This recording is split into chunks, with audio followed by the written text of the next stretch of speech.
বনে প্রবেশ করছি। আমাদের আসিফ ভাই হাঁটছেন, কিন্তু আমার ধারণা একবার গেলে কেউ আর দ্বিতীয়বার এই মুখ হবে না। সহযাত্রীর কোমর ব্যথা হয়ে গেছে। এখান থেকে নিঝুম দিক থেকে আসা এটা আসলে খুব টাফ। আসসালামু আলাইকুম, সবাইকে শুভেচ্ছা।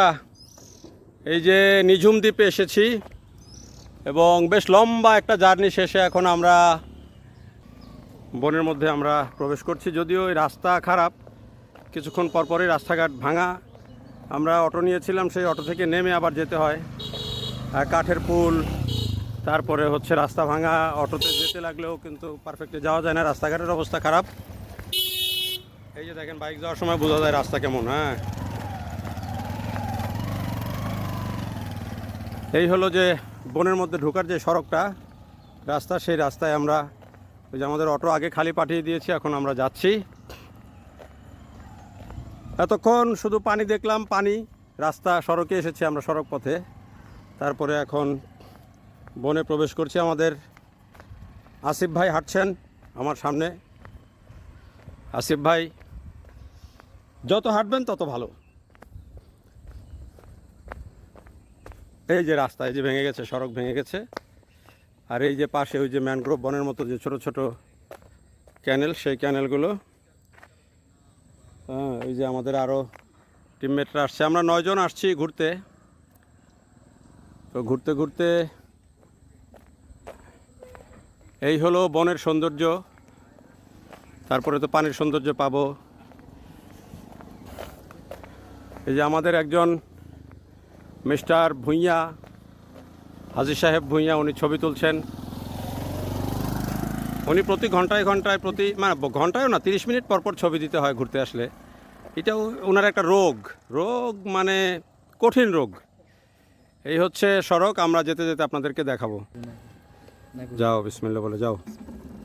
তুমি এটা খাও, বিস্কুট খাও, এক হাতে ধরো, চালাতে ধরো। আচ্ছা, যাই খাইব না, দেয় না। যাও, এটা ওর হাতে দিলেন এখনো। এই ফলে মুখে দেখো। আচ্ছা, আমরা এখন যাচ্ছি।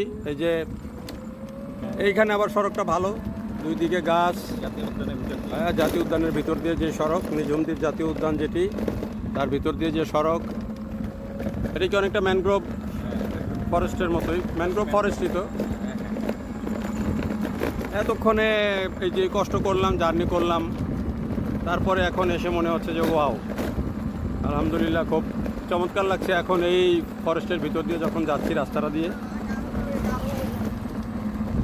কি বলতেছে, কি বাঘ আসবে নাকি? ওই যে আবার নামতে হবে। আহারে সড়ক ভাই, সড়কের কর্তৃপক্ষ যারা আছেন ভাই, এই নিঝুম দ্বীপে মানুষজন আসে, রাস্তাঘাটের যে অবস্থা, অন্তত দ্বীপে আসার রাস্তাটা ঠিক করে দেওয়া উচিত। খুবই বাজে অবস্থা। এটা আমাদের পর্যটনের একটা বড় জায়গা, কিন্তু পর্যটন অবস্থাটা দেখেন, রাস্তার অবস্থাটা দেখেন, বিভিন্ন জায়গায় এই যে নামতে হবে, এই যে নামতে হবে। এখন এই অটো থেকে নামতে হবে, অটো একলাই পার হওয়া মুশকিল। এরকম অসংখ্য জায়গায় এই পরিস্থিতি, পুরো সড়কটাই। এই যে আবার আমরা নামলাম, দেখলাম।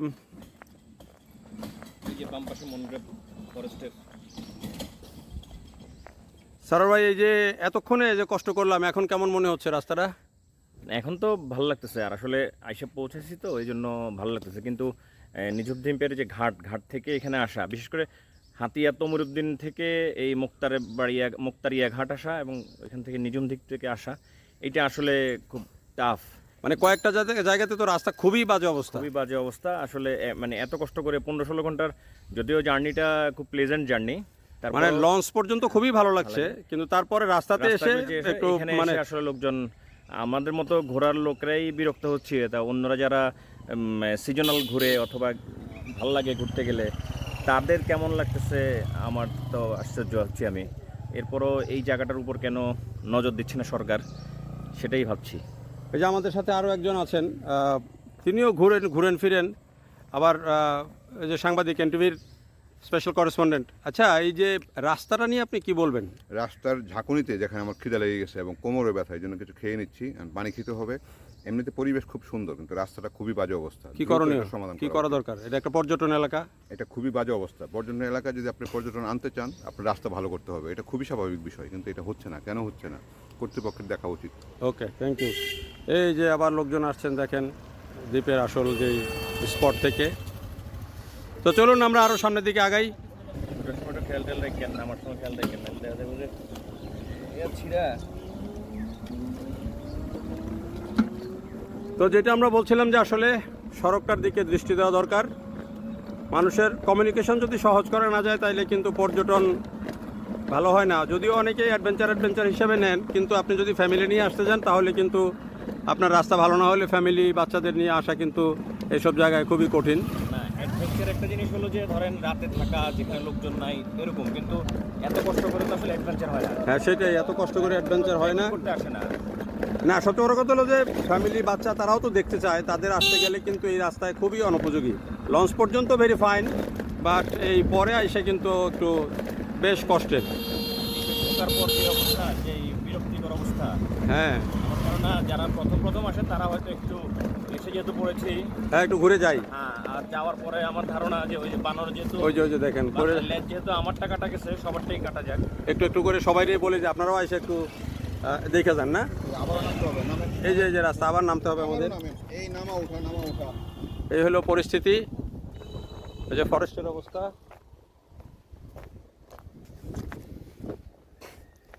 তো যারা আসেন যদি সড়কে আর দ্বীপে ঢোকার পরে, মানে নদী পার হওয়ার পরে দ্বীপে ঢুকতে আপনাকে এই সড়কগুলোর কথা মাথায় রাখতে হবে।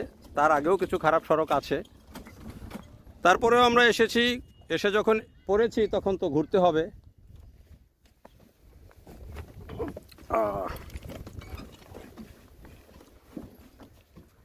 যাই, চলেন যাই, আমার ফোনের চার্জ শেষ হয়ে যাবে বোধহয়।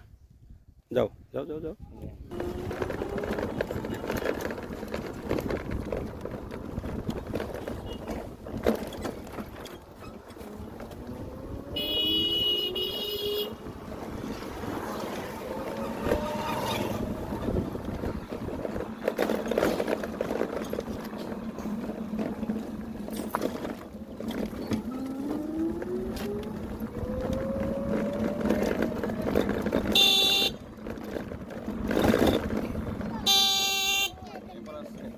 কথা বলা যাবে? এটা কি শেল্টার? ওই তো সাইক্লোন সেন্টারের স্কুল। হ্যাঁ কি আরো কথা বলবেন? চলতে চলতে আমাদের সারার ভাই কি যেন বলতে চাচ্ছে। নিঝুম দ্বীপে যদি আসলে পর্যটনকে আরো আকর্ষণীয় করতে হয় আর পর্যটকদেরকে সুবিধা দিতে হয়, তাহলে হয় এই রাস্তাগুলো ঠিক করতে হবে, আর নয়তো এই যে আমরা যেখানে নামি মুক্তারিয়া ঘাট থেকে এই পাশে নিঝুম দ্বীপের যে ঘাটটা, এই ঘাটটা থেকে রিসোর্টগুলো বা এই বিচের কাছাকাছি অনেক দূর, আর নয়তো বিচের কাছাকাছি কোথাও ঘাট করতে হবে। তাহলে যেন লঞ্চ হোক, স্পিড বোট হোক বা ট্রলার হোক, ওখান থেকে নেমে মানুষ সহজে রিসোর্টটা কাছাকাছি, কারণ এই 1 ঘন্টা আধা ঘন্টা যদি লাগে রিসোর্টে আসতে, হ্যাঁ, তো আসলে তখন আর মানে এনার্জি থাকে না, বাকি ঘোরাঘুরি থাকে না। সবাই ঘুরে হয়তো এই কারণে যে আসছি যেহেতু এত টাকা খরচ করে, আচ্ছা একটু ঘুরেই যাই, এই আর কি। কিন্তু আমার ধারণা একবার গেলে কেউ আর দ্বিতীয়বার এই মুখ হবে না। ওকে, আমারও তাই মনে হয়, কারণ এই নেচার দেখতে আসবে মানুষ। একেবারে যদি হয়রানি বেশি থাকে তাহলে কিন্তু নেচার দেখতে আর ওই আগ্রহটা থাকে না। তো যারা দেখলেন তাদেরকে অনেক ধন্যবাদ। ধান চাষ হয়েছে অনেক এবার এখানে। এই যে আবার ভাঙ্গা রাস্তা আছে, আসেন আবার দেখি ভাঙ্গা রাস্তার অবস্থা। আবার নামতে হবে। দেখেন এখানে কিন্তু একটা কিন্তু পুল আছে, ছোট একটা ক্যানালের মধ্যে পুল আছে, কিন্তু এটার উপরে ফিনিশিং নাই। অবস্থাটা দেখেন, অনায়াসেই কিন্তু ছোট্ট কাজ, খুব বেশি কাজ না, কিন্তু কে করবে কে দেখবে এটা হলো বড় বিষয়। এই যে আমাদের সহযাত্রীর কোমর ব্যথা হয়ে গেছে।